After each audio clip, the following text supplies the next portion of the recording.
So over here, I just wanted to show you a number of things. Of course, in this spot here, you can put your own school's name in.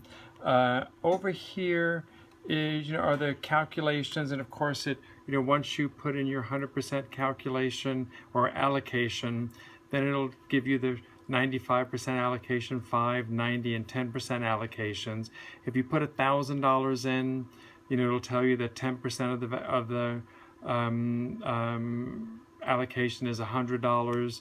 Your potential variance right now is 0%. We don't have any potential variances that I know of. I've gone through the entire budget handbook as well as the rate sheets and the other supplemental information that we have, and I don't see anything over there that talks about budget variance this year.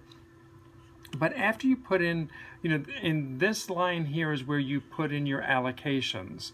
And of course, up here it will tell you information about SO466, for example, where schools will receive 100% of the Title I allocation.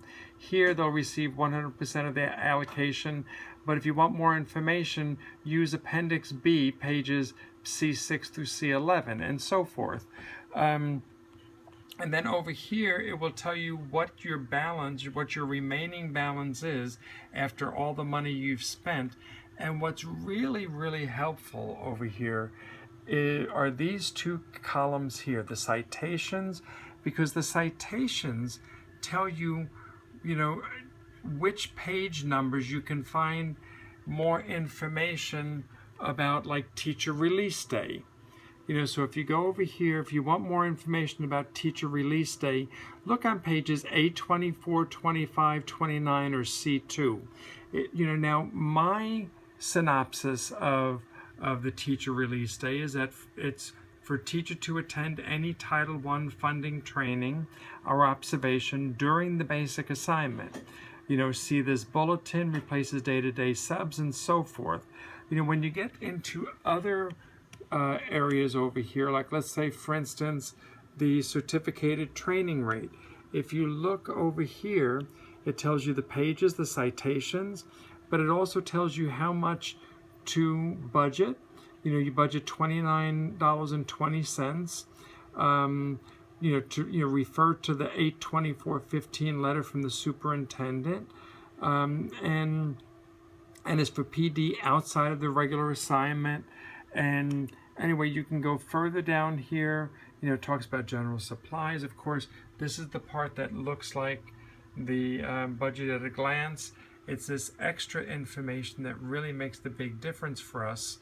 And of course, then we get down into the indirect services, and it talks about indirect services. You've got description of personnel. It's also 10% maximum below this line in this column. And of course, if you want to know if you're staying within the 10%, you go back up here, and of course it tells you that 10% in this column is $100. And you've spent a little bit of money, but over here you've put in $100, which means you're within the budget.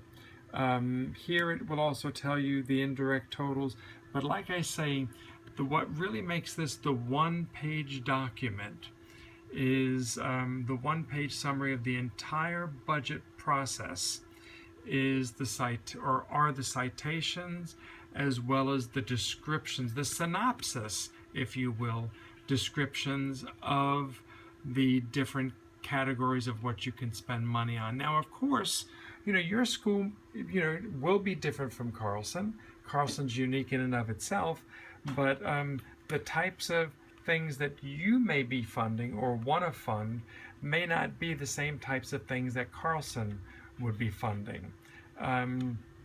Like, for example, you might be funding yard duty when Carlson may not have a need for yard duty.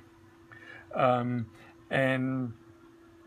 so anyway, there are many schools that actually use this tool and rely on it year after year. And I just thought that this would be a good way to maybe introduce it to others. And if you're interested, then shoot me an email and I can send you over the the electronic version so you can work this up. Another beauty of it is that with the electronic version you can project it up onto the screen, and so when you have your SSC working on this, they can look and they can say something like, well, I want to fund teacher, PD teacher X. And then you say, well, okay, well, we have so much money, we have so much of the budget left over. We have $420 left. And let's see what it says.